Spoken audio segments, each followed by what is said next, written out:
Sports, politics, life. Back Nine Development presents Kevin Keatsman Has Issues. Online at back9development.com. Everybody's calling the Chiefs-Eagles Monday Night Football the game of the year, but pardon me if I'm having a little trouble hyping this one as the game of the year. And maybe we all just got really spoiled really fast as Chiefs fans who certainly play a lot of games bigger than this one. And there will be bigger games down the road than this one. I understand what everybody's saying. They think, okay, it's a Super Bowl rematch. These could be the two best teams in the NFL again. The two best records are facing off. Here we go. It is great, fun, wild entertainment. But because it's AFC versus NFC, it actually has less implication for the losing team than it would any kind of a conference foe or certainly in a division foe. I love this game. Don't get me wrong. I can't wait to watch it. In the end, it will be a footnote in the 2023 season. Somebody's going to win a regular season game, and it will help them. These two teams are right now heavily favored to be the one seeds in the AFC and the NFC when the postseason comes around. But in the end, what it's going to be is a footnote that somebody won this game back then, and should they play again in the Super Bowl, which, by the way, is very unlikely. Super Bowl rematches are incredibly unlikely. It's incredibly unlikely that this would happen, that the Chiefs and the Eagles will play in the Super Bowl again this year. I'll take it. If we can sign up for it, I'll take it. But if that happens, there'll just be a footnote. Hey, remember that Monday night game just before Thanksgiving and this happened and that happened? It won't really be relevant the first week of February because football teams evolve. And that's what this game is about to me. I obviously want to see the Chiefs win, and I think the Chiefs will win. But I'm going to give you a different reason than anyone else. I like the fact that, we know Andy Reid's record off of a bye week. The Chiefs have had 15 days between games and all these different things. But it seems like to me, watching the Chiefs play, that they're at 7-2. Then they started 0-1, so they're really 7-1. They won 7 out of 8. They lost that first game to the Lions. I think when I think of the Chiefs, I'm ready to see the improvement that we see every year. And it's been very consistent in season. A football season, I'm not going to use the old cliche that it's some sort of a marathon or whatever, but it's an evolution. The season is an evolution for every team. Some teams quit and go home, and maybe we're seeing some of that with the New York Jets and some of the bad teams that look like maybe they've just packed it in and it's over and everybody knows it and they're pointing fingers. The Los Angeles Chargers certainly have some of that in them. But I can sit here and point at a host of teams over the last week or two that we have seen in some fashion do something unexpected and turn the corner. The first and most obvious is the Denver Broncos, who have the longest winning streak in football right now. They have the longest winning streak in the NFL. Current winning streak right now, the Denver Broncos. They're back to, 500? They're in the playoff race. They've got a chance to be a wild card. The schedule isn't crazy. They're done with the Chiefs. Russell Wilson leads the NFL with 19 touchdowns and 4 interceptions. Nobody talks about that. That's the best ratio of a quarterback in this league. Denver has clearly, after giving up 70 points to the Miami Dolphins, they've clearly turned a corner and figured out who they are and how they win. Are they exciting? No, they're not. It's a little painful to watch their offense. They're a plodding, old school, Marty Ball kind of team that's figuring out who they are, becoming the best version of themselves, and maximizing that. It's really easy to point at them for that. The Dallas Cowboys, the knock on the Dallas Cowboys is when they play good teams, they don't win. When they play everybody else, they pound them. That held form again this weekend. They pulled away from Carolina in the second half of that game and blew them off the field. But you can see the Dallas Cowboys offensively becoming something that they really haven't been. They've got something good going, and they're improving as they go, and they figured it out. The Buffalo Bills, it was only one game. Certainly only one game, but my God, they just looked fantastic. We saw what the Buffalo Bills can be, and that was really only one game yesterday. But it was against a Jets defense that is outstanding. And maybe, again, the Jets have quit, but maybe, just maybe, Buffalo's turning the corner and figuring out a little bit more about what they are. And for them, it's pretty simple. Limit the turnovers. And when Buffalo limits the turnovers, they're certainly difficult. Nobody's watching the Houston Texans. They win again. This one was gritty and hard fought. They didn't blow the Cardinals out of the building. And in this game, C.J. Stroud, their rookie quarterback, had some negative play that he really hasn't had over the last month. I think he threw 3 picks in this game. One of them was more of a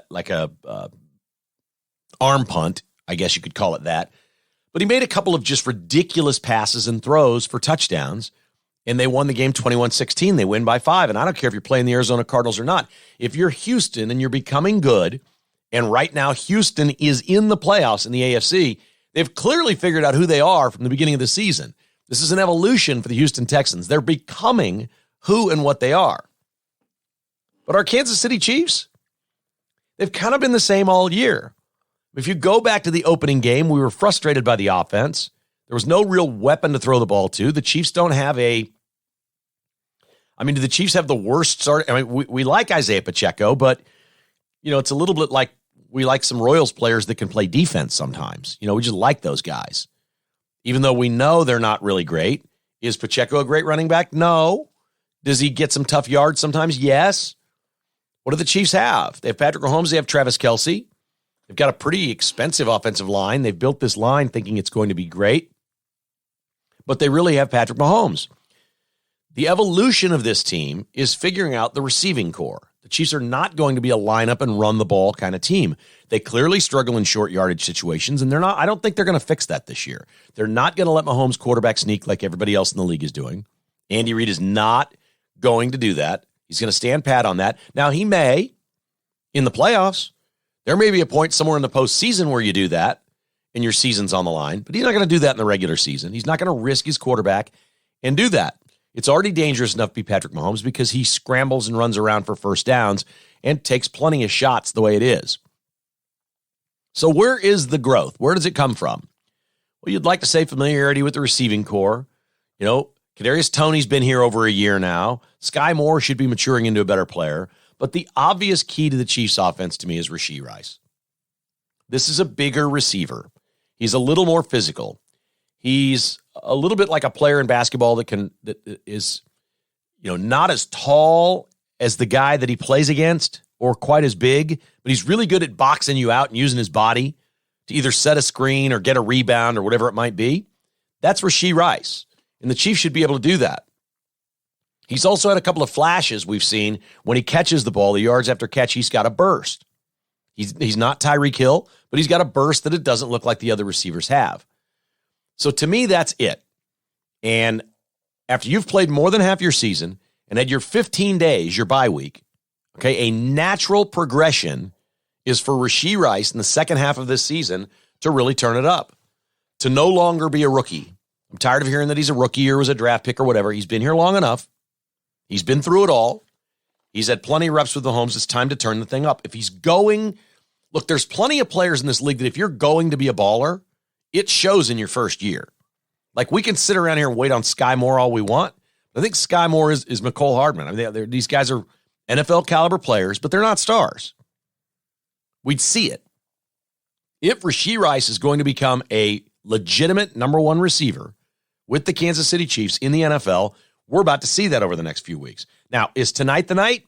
We can look at the Eagles defense and say the Eagles have a terrific defense here, and they do have a terrific defense. They rank very high. I think they're 7th or 8th in the NFL, but their pass defense is not good. They're 5th worst in yards allowed, and they've given up the 3rd most touchdown passes in the NFL. So the Eagles' secondary can be had. The Eagles have a great pass rush. They have a tremendous pass rush.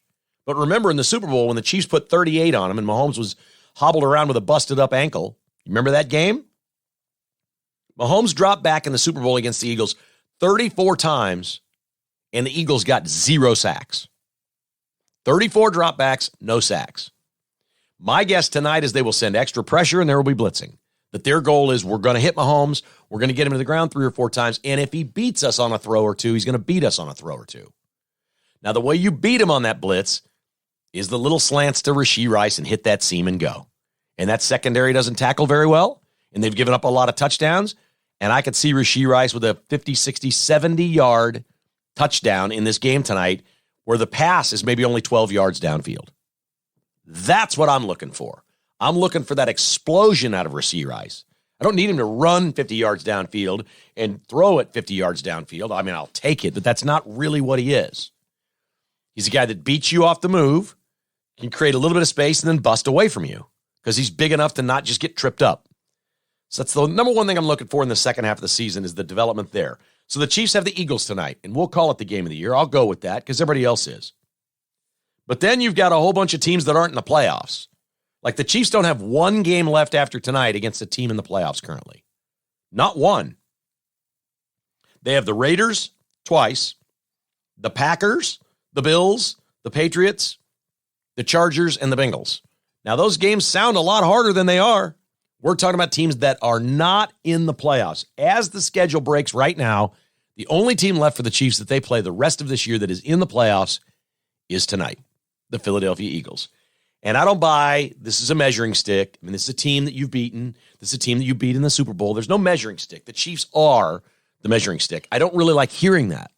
We've heard Trent McDuffie talk about that. We have something to prove as a defense. Well, that's different than saying, hey, this is our measuring stick. It's the Eagles. Saying you have something to prove after giving up all those yards and all those points in the Super Bowl is a different thing entirely. And I'll allow that. I'll listen to that all day long because the Chiefs did play some sloppy defense in that game. But I'm watching a lot of teams in this league kind of turn the corner. And this is the time of year. And the Chiefs have done this. Remember the year, the first Super Bowl, they lost badly to Tennessee. And then what did the Chiefs win? 9 straight to win the Super Bowl? So at that point, there would have been 6 games left in the regular season. And then they won 3 in the postseason. Okay, they turned the corner, man. And they turned the corner from the depths of playing really poorly. The Chiefs have gotten away with poor play and won games this year. That's the remarkable part. They've done that largely because their defense is so good. It's not a great run defense. Chiefs rank near the bottom in run defense. And maybe Jalen Hurts running the ball tonight is where the Eagles are going. If I'm the Eagles, I'm probably going to try to run clock, keep Mahomes on the sideline, run the football, use Jalen Hurts in the run game. That's where I'm going tonight if I'm the Eagles. I'm going to shorten this game and keep it lower scoring. I don't want to get in a shootout with the Chiefs. I just don't. They did that in the Super Bowl and they lost. So we'll see where it goes. But this is the time the teams turn the corner, that they improve, that they start to look better. And for the Chiefs offense, that's going to include way fewer turnovers in the second half of the year, way fewer penalties. And with just a little bit of luck, better short yardage offense, that they'll come up with something. Somebody, some way, will become the short yardage guy, and the Chiefs will be better on 3rd and 1 and 4th and 1 when they take those chances. That's what I'm looking for in this Chiefs-Eagles game tonight. This is going to be fun. They're calling it the game of the year. We know better than that. There will be a lot more important games than this one, but just from an entertainment standpoint, this is going to be great. And the weather, I mean, come on. We're in the 40s here today, rainy, November football in Kansas City. This is just fantastic. All right, quite a weekend of college football. Kansas State beats KU in the Sunflower Showdown. That is 15 straight. That is 15 straight. Of course, the game is next year in Manhattan. And you don't know who's available and what the teams look like and all that next year, but it looks like it's going to be a while again before Kansas beats K-State. This was their chance. This was it. This was their best chance. Even with Cole Ballard at quarterback, this was their shot. The place was alive. The students got in there early, way before the game. KU is better. Kansas had an 11-point lead in this game. And the headline for me in this game is, this was K-State KU basketball in reverse. That's exactly what this is. Kansas State has won 15 in a row. That's complete dominance in the series. Most of them very lopsided. This one wasn't, but it could have been. It started like it was going to be. And then Kansas, to their credit, made some really nice plays and good stops, and their defense, we talk about turning the corner. The biggest difference in Kansas as this season has gone on has been their defense. The biggest improvement for Kansas as the season has gone on has been their defense. And yardage-wise, they limited K-State. Now, K-State took advantage of some short fields and put 31 points on the board. You're not going to argue with 31 points. But KU is just like K-State in basketball when they play KU. There have been numerous games through the years. Kansas has owned this series forever now. Kansas State has won some games. They won one last year, right? They've won some games. But for the most part, when K-State has played KU well, and there's been a million of these at Bramlage, K-State will have like a 5-point lead with 8 minutes to go, and you're like, oh my God, this is the one. And then KU wins 87-80. They run out the last 8 minutes of the game with, 12 or 16-point advantage or something like that over the last 8 minutes. They close. And I've always said about Kansas basketball and Bill Self as their coach, what makes them so great is 40 minutes is just too long for the opponent. The game is too long. That ultimately the way Kansas plays, for the opponent, the game is too long. We saw that with Kentucky when Kansas beat Kentucky last week. That's exactly what happened. If that's a 30-minute game, Kentucky's out of there, and they've got the win. The game is too long for the opponent. Over time and over enough possessions, Kansas doing all the right things is going to get you. Even when they have bad shooting nights, it will even its way out. Even when, in that case, Kentucky was just on fire in the first half, made 9 3-pointers. The game's too long. It was going to even out.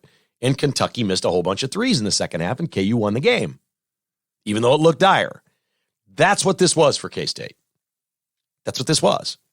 K-State went out and played pretty simple football. We're going to do a whole bunch of little things. In the end, their trademark, K-State's trademark under Chris Kleiman, is exactly what you saw in the closing minutes of the game. They went down with a veteran quarterback, took the lead, okay, behind Will Howard, took the lead, still like 10 minutes to go. KU busts out a 5-minute drive, gets down to the 11-yard line, and K-State's defense makes a goal line stand. They put KU into a 4th down situation and get the interception. They did it against TCU last year to win the Big 12 championship, a 4-play goal line stand. This is Chris Kleiman's calling card. Short field defense is way different than open field defense. K-State's really good at it. And in the end, K-State made 2 really big special teams plays. They got a fumble recovery on a muffed punt. They blocked an extra point for a 2-point conversion. Over 60 minutes, those things add up. You obviously, if you're Kansas, look at the game and think you blew it.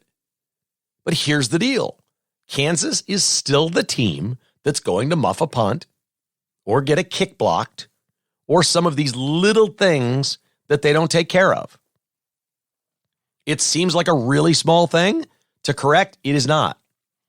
Kansas football is about their schemes, even their defensive schemes. Their coaches are brilliant at scheming. To this point, this is the only knock on Lance Leipold and his staff. To this point, they have tried everything with special teams to keep from having negative plays, and they haven't been able to do it. Now, I'm not there every day, so I don't know. But my guess is they spend so much time working on and coordinating their offense and their defense that they don't spend the proper time evaluating how to play special teams, the personnel, when to say, hey, just let the ball bounce, don't even field it. Things of this nature. And there's a lot of that is coaching.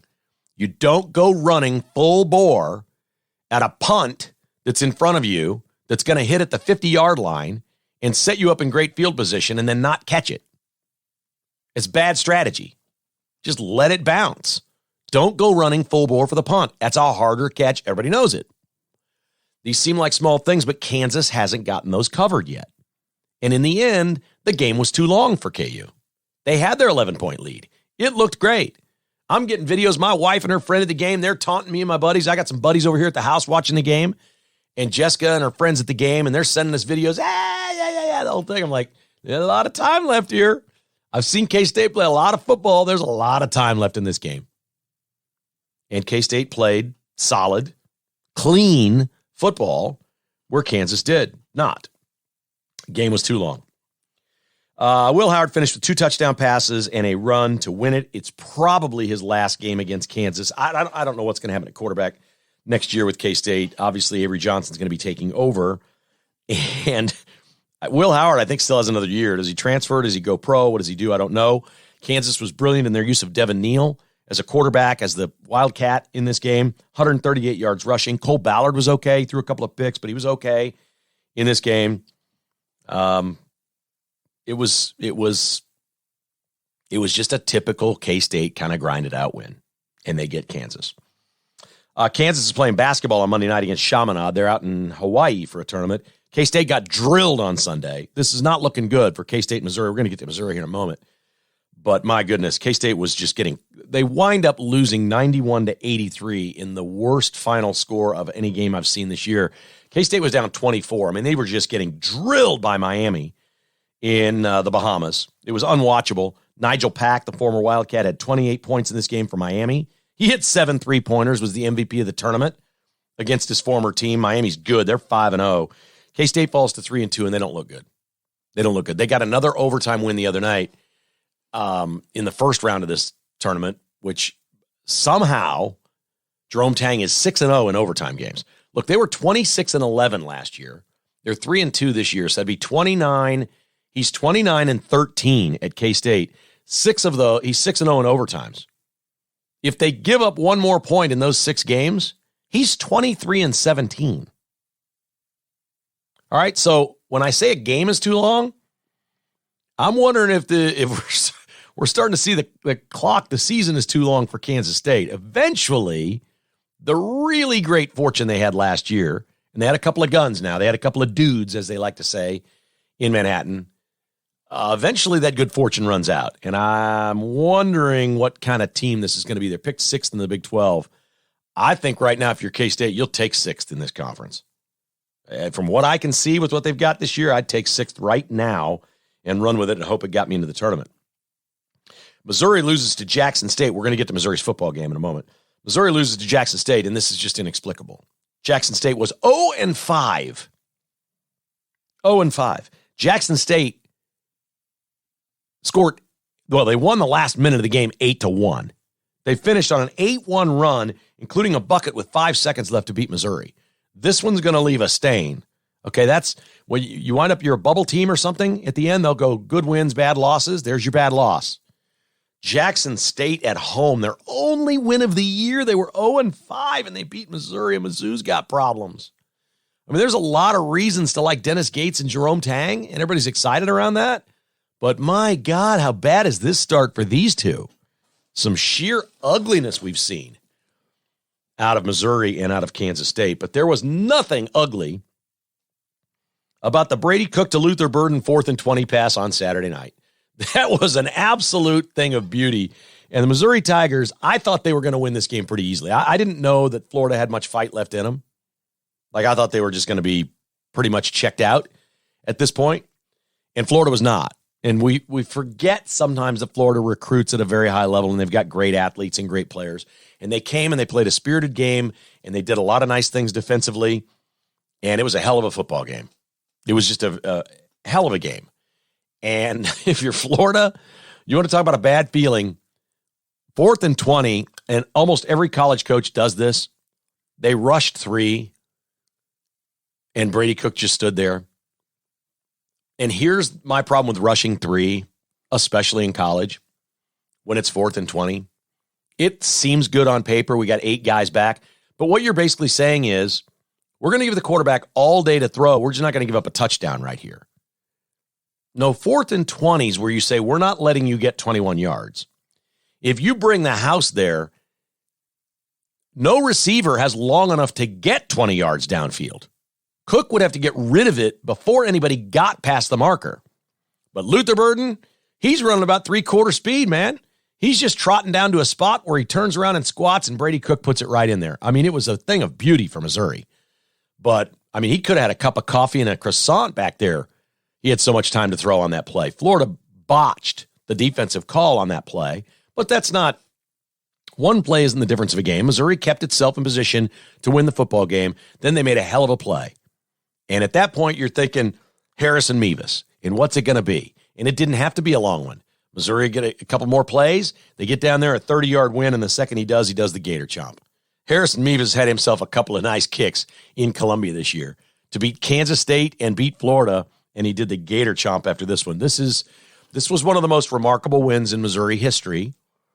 It will look better as the years go by because the name Florida. A lot of people won't remember that Florida isn't that good this year and that Missouri was heavily favored in this game. I think they were 11 or 12-point favorite in this game. We won't remember that part. It'll just be remembered in the history books for an epic 4th and 20 conversion to Luther Burden, who's clearly going to be a star at the next level, whose name's going to be around forever and forever in Missouri lore, and Harrison Mevis, who will probably now become the most famous place kicker of all time at Missouri after his exploits this year. Great stuff there. Congratulations, Missouri Tigers. I'm going to be driving into Tiger Country later today up to Excelsior Springs to see my man Mike Robinson at Roberts Robinson Chevrolet GMC. Jessica and I went toy shopping yesterday, and we bought I got a car full of toys. We're going to be dropping them off at Roberts Robinson today because they're doing their annual toy drive.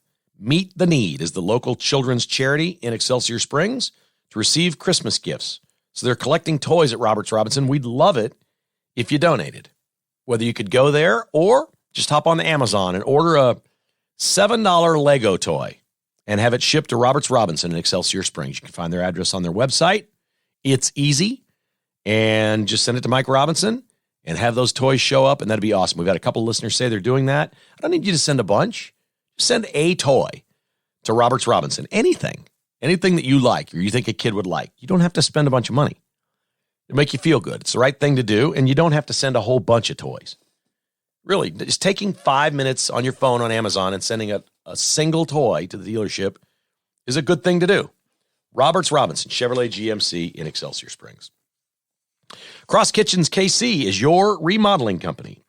A lot of you will be discussing that as you sit down to your Thanksgiving dinner on Thursday. Maybe you're a little crowded or your backsplash and countertops are a little outdated, and she's kind of been thinking about it for a couple of years and you haven't pulled the trigger. And maybe you're thinking about staying in your home longer now. And if you are, it really is worth the time to call Tim or Brittany Cross and have them come out to your house. They have a design service as well that could walk you through what they can do for you. They help you pick out all your colors, all your countertops, everything. They give you a 3D rendering of what your home will look like before you make your decision. It's really a cool process. It's fun. There's no pressure and no obligation. There's no cost to sit down and talk to Tim. CrossKitchensKC.com. Plus, you're going to enjoy chatting with him. He looks a little bit like Luke Bryan, which is kind of fun. Free countertops right now. Free countertops. If you call Cross Kitchens KC at 816-898-7047. And Amini's at 105th and Metcalf. Yeah, Black Friday this Friday at Amini's is on. Big time discounts, pool tables on big items. You know, when you're buying a big item, the discount really matters. Okay? It's not $1 off something at Walmart. This is something that you can save hundreds on for Black Friday at Amini's. Whether you've always wanted an air hockey table or a really cool shuffleboard table like the one I got at Amini's, or maybe it's billiards or theater seating or a pinball machine, it's at Amini's. 105th and Metcalf in Overland Park, online at aminis.com. This is Amini's. On to the NFL and the Sunday that was. Couple of notes from the NFL. I like this one. This is my favorite note. I talked about the Cowboys finding out who they are and turning the corner, and they're better offensively. Cowboys have a cornerback named Deron Bland. D-A-R-O-N, Deron Bland. He's not the most famous guy on the Cowboys. Yesterday, he got his fourth pick six of the season. They're just past halfway. We're not even at Thanksgiving. One more for Deron Bland, and he sets an NFL record. How good is it to have 4 pick sixes? One guy? How good are you if you have 4 pick sixes? He has as many touchdowns as Travis Kelce. Let me restate that. The Dallas Cowboys have a cornerback with as many touchdowns as Travis Kelce. That's just nuts. I mean, certifiably nuts. I was going over the Chiefs injury report today and the Eagles before they play. Goddard, the tight end, is out for the Eagles tonight. I think they've got a safety out as well. The Chiefs injury report's pretty clean. Everybody that they listed as injured was full participant in practice, except for guys like Bolton that are out or whatever. So I'm going over this list, and I'm coming across these stories about the injury list and how serious NFL teams have to take this, right? You seen this thing with Joe Burrow from Thursday night? Like, I bet on the Bengals Thursday night. Lee Sterling came on last Thursday, and for our patrons, his pick that night was the Bengals, and I liked it. I think they were a 2.5-point favorite. All they had to do was go win the game. And so I think everybody liked it. And they were getting points, and you just loved they were getting points on the road. Oh, they were getting 3.5. They only had to lose by 3 to the Ravens, right? Yeah, they were getting 3.5. So they just had to hang in there and lose by 3 to the Ravens, and you win your bet. Well, Joe Burrow gets hit and goes out of the game and doesn't return. He's got a broken wrist, and he's out for the season. And they showed the shot on TV on the broadcast of him getting off the airplane the night before when they flew to Baltimore and he had a cast or a splint or a wrap on his throwing wrist. He was dressed in regular street clothes, but you could see it that he had some doctor had put something on his wrist and was getting off the plane.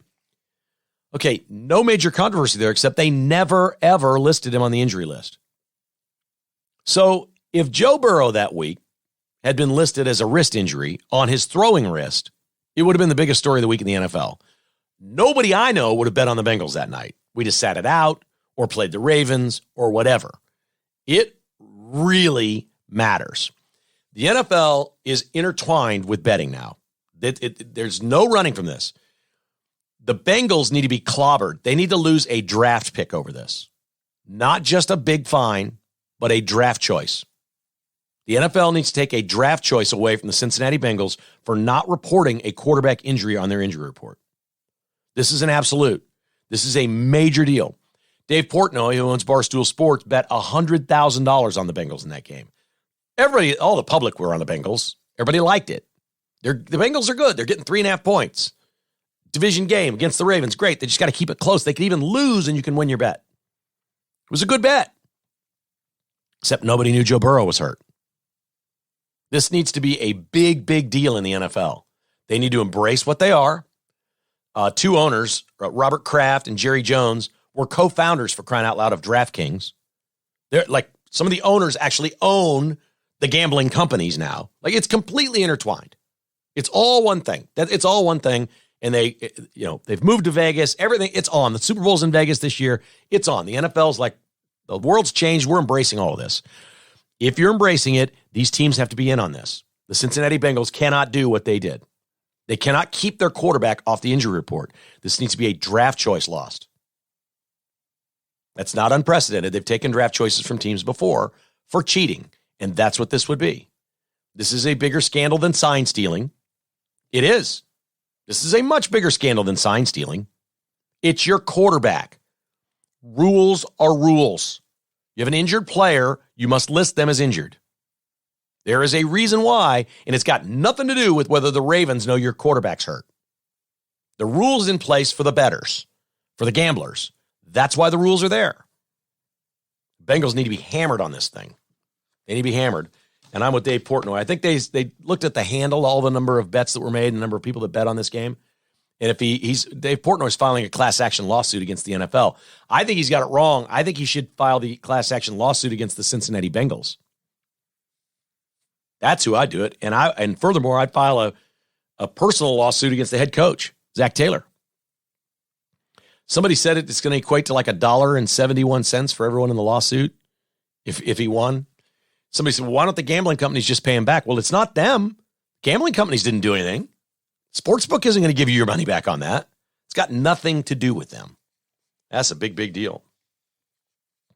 All right, our news today is brought to you by Window World, simply the best for less, online at windowskansascity.com.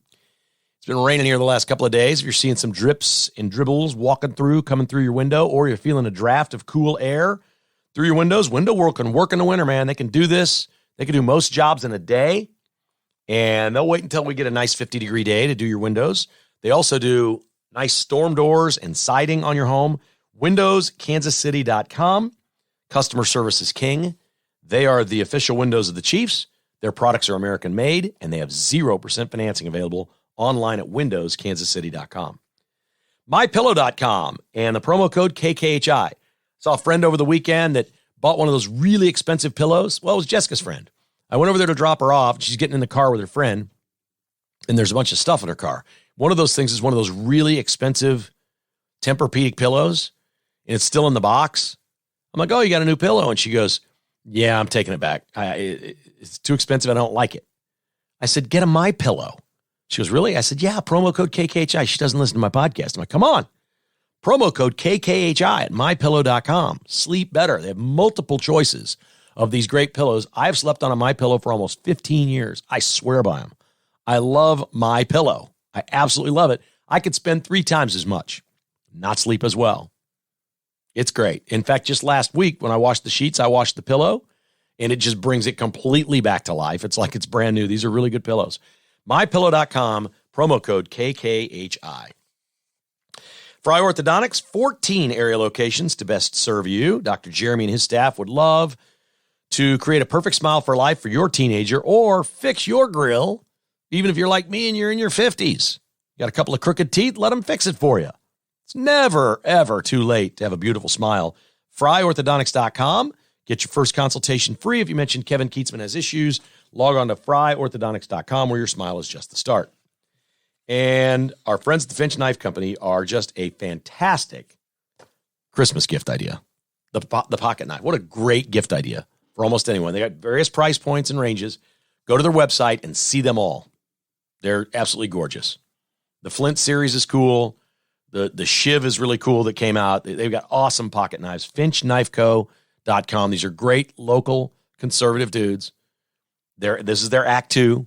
They had a company before and sold, and now they started their passion. Their passion is these knives. They love pocket knives. They started their own company a few years ago, and they're kicking butt and taking names. These are awesome pocket knives. FinchKnifeCo.com. All right, on to the news of the day. January 6th footage was released on Friday. The new Speaker of the House let loose all the footage that hadn't been seen before, and it begs the question, why didn't Kevin McCarthy do this? Do you know what most of this footage is? Most of this footage is people taking selfies with cops or by statues. It's shaking hands with the cops. It's fist bumping the police. It's thanking them for their service. It's patting them on the back. Have you seen it? They kept every single interaction with any MAGA person and a cop thanking them for the work they do. None of it. We saw none of it. It's everywhere. There are dozens and dozens and dozens of encounters of people walking in thanking the police for the work they do. It is remarkable. It's unbelievable. There is a phone conversation with Nancy Pelosi and Mike Pence that, this is weird, it looks like they had the same phone call twice because the phone call's happening, they're saying one thing, and then there's another tape of it because she's filmed this documentary thing, and so there's cameras everywhere and all this stuff. So, and they subpoenaed all that. We were able to get all that footage. Her daughter was filming a documentary. It's like they restaged it again because then there's two other people with her in the shot. So much of this stuff was staged and rehearsed. We are finding all kinds of people dressed as Trump supporters with red MAGA hats and covered up with hoodies. You can't see their faces and sunglasses that walk into the Capitol and flash their badge to a cop and go past. Like at that point, the cops don't know who the actual MAGA people are and who the other cops are. There were undercover cops everywhere dressed as Trump supporters, flashing badges to get in. This stuff is everywhere. It was a hoax. There's video of the Capitol Police firing like smoke bombs into the crowd that started it. There is now a belief that since we've seen this footage before anybody breached the Capitol, that the police fired some smoke bombs on the crowd that incited the riot. Oh, buddy. Look, nothing's going to come of it. It's like overturning an election. Nothing's going to come of it. What we have to do is educate the American people to what these sick leftists are up to in this country, what they are doing to us. It is always a setup. And this footage is everywhere. It's truly astounding. This note from Bill Maher's show over the weekend. Bill Maher does the talk shows on HBO or CNN Plus or I don't know, something. Bill Maher, the comedian turned political pundit. I'm okay with Bill Maher. I think he's an honest Democrat. He's too liberal for me, but he's an honest guy. He's a truth teller. I mean, we just say this over and over and over on this podcast. I love truth tellers. But when you tell the truth, it's going to get you in trouble. Bill Maher's a truth teller. He basically called Donna Brazile. Do you know who Donna Brazile is? Donna Brazile is the pundit who's been around and cheated in the debates for Hillary. Remember, she had the cheating scandal, gave Hillary the questions before the debate and not the other candidates. You remember that? Donna Brazile's still collecting paychecks out there as a political activist and pundit on the left. Donna Brazile calls Vivek Ramaswamy Vivek. And Maher corrects her and says it's Vivek. He did a rap. It rhymes with cake. It's Vivek. We can at least say it right. We don't have to like the guy, but we can at least say it right. And she calls him Vivek again and says he just needs to go home. And calls him Vivek again. And at that point, Bill Maher says, well, that's a little bit racist. And they were kind of cracking up, and it wasn't all that serious, and they didn't pursue it. But he's basically saying by intentionally saying the man's name wrong, Donna Brazile, a black woman, you are being racist against an Indian American. Vivek Ramaswamy doesn't call himself Indian American. He just says he's American. His parents immigrated here from India, but he doesn't see himself as that. He's just an American, and that's the way he classifies himself. So what does Vivek Ramaswamy do in response to this? He puts on X, what if a white Republican made fun of a black person's name and told them to return home? Whoa. See, I didn't pick up on this when I was watching it. When I heard her say it, I heard her say, go home to Ohio. I didn't hear her say, go home to India. Go back to where you came from. I didn't hear that. But Vivek's playing that card because he can, and he should. And this should be getting a lot more media play than it is because it was racist to make fun of his name and still say it wrong when somebody corrects you. And she had been corrected. And it's not hard to say Vivek. It doesn't look like Vivek. But now that we know it's Vivek, we should probably all say Vivek. We'll slip up from time to time, but the longer he's around, the more we'll know it is Vivek. There'll be a point at some point where nobody says Vivek. It'll be Vivek. But then she says he should go home. And I took it as go back to Ohio. I didn't take it as go back to India. But that's the card Ramaswamy's playing, and I love it. Turn that table on those Democrats. Every single chance you can, do it. And Donna Brazile, what if he called her Brazil? Or Brazier? Or Donna instead of Donna? I mean, what if? And as he says, what if a white Republican made fun of a black name and refused to call it the proper way to say it? Good stuff. The reason they don't like Vivek is it's always too truthful. They hate it. He's out there spewing the truth and they can't take it. They don't want to hear the truth. It's remarkable. Make Argentina great again. This is where Taylor and Travis were, right? Last week, Argentina. The populist libertarian, the Trump of Argentina, wins the election this weekend. 56-44. It's a trouncing over the socialist. Destroyed them. In a highly polarized Argentina, they have decided they don't like the government very much. This dude is named Javier Milei. He ran around campaigning with a chainsaw, saying he was going to cut all the spending, and he fires the chainsaw up, and it's spewing smoke and gas, and it's just disgusting looking.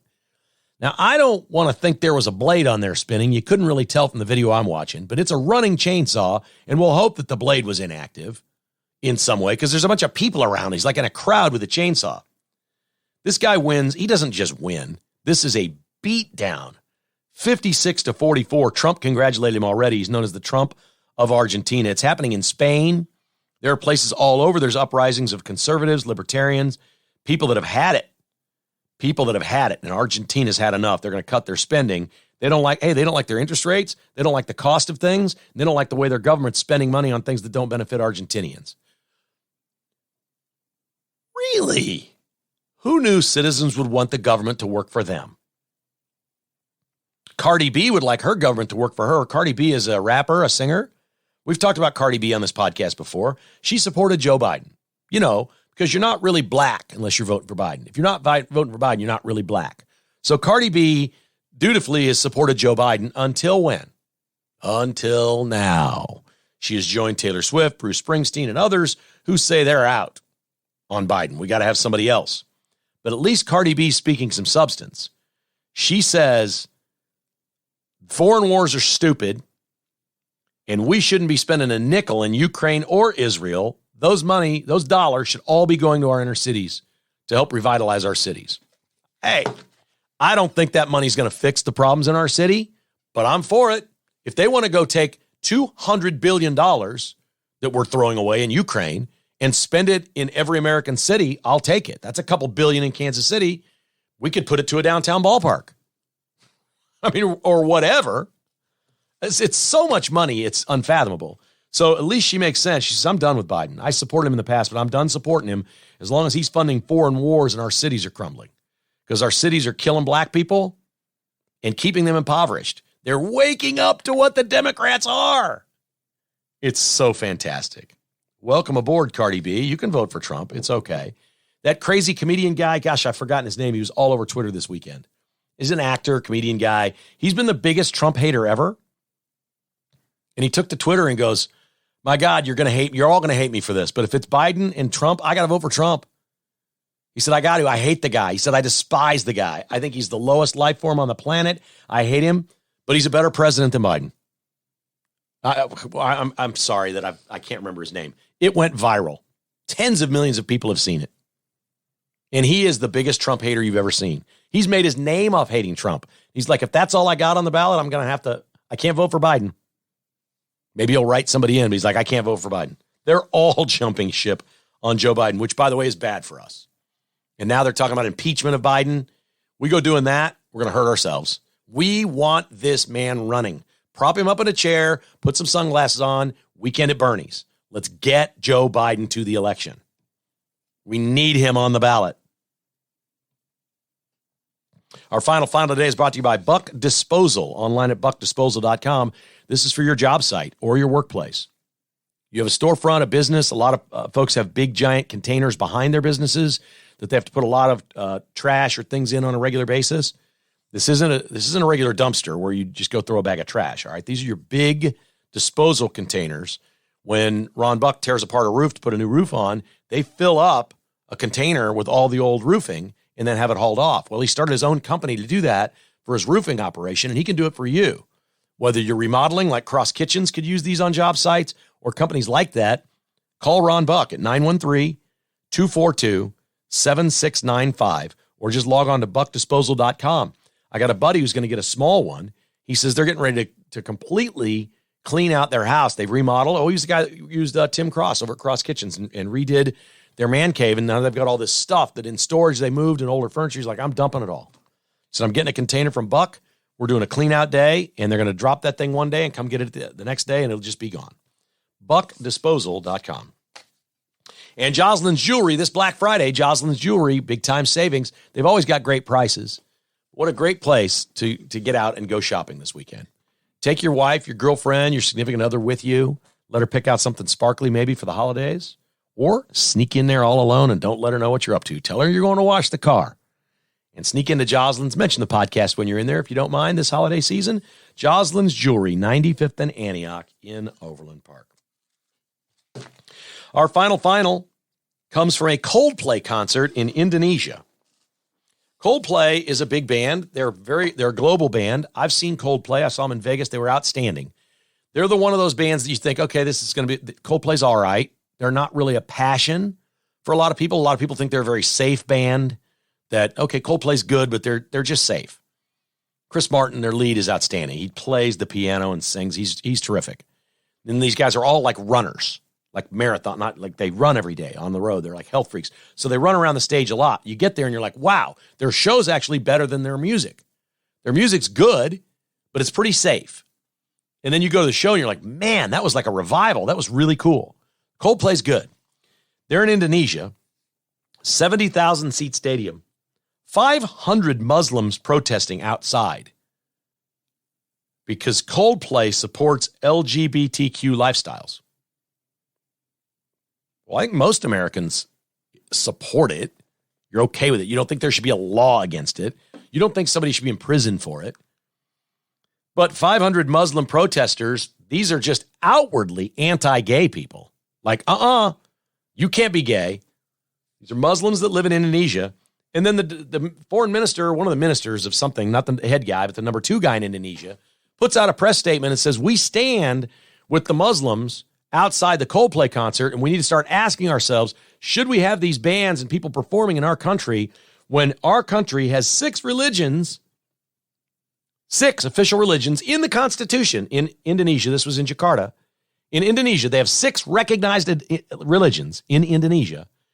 All 6 are anti-gay. In no way, shape, or form can you be gay in Indonesia. Okay. Man, we got bigger problems than that in this country, but 500 Muslims right out there. I'm pretty sure Hamas doesn't really support the gay lifestyle either. While we're at it, while we're keeping score on these things, Hamas is probably out on that as well. It's a holiday week, but we're here. You're going to be watching all your other TV shows and listening to radio things and things. Everybody's going to be on vacation, but not Kev. We are here for you at Kevin Keatsman Has Issues. So we're going to do 4 podcasts this week, and we hope you enjoy those. We'll do a football feast later in the week, a little pigskin picks. We'll have Leon to get you ready for Thanksgiving Day. And then the weekend, regular podcast Monday, Tuesday, Wednesday. We'll probably do a couple of patron podcasts as well. Love to have you sign up as a patron. Hey, how about that for a Christmas present this year? Tell your spouse you want a patron membership at Kevin Keatsman Has Issues. Go to kkhasissues.com and get signed up. We do about 3 podcasts and a newsletter every week for our premium content, and that's only $5 a month. So that's a whole lot. That's like 12 podcasts and 4 or 5 newsletters every month for just $5. Go to kkhasissues.com.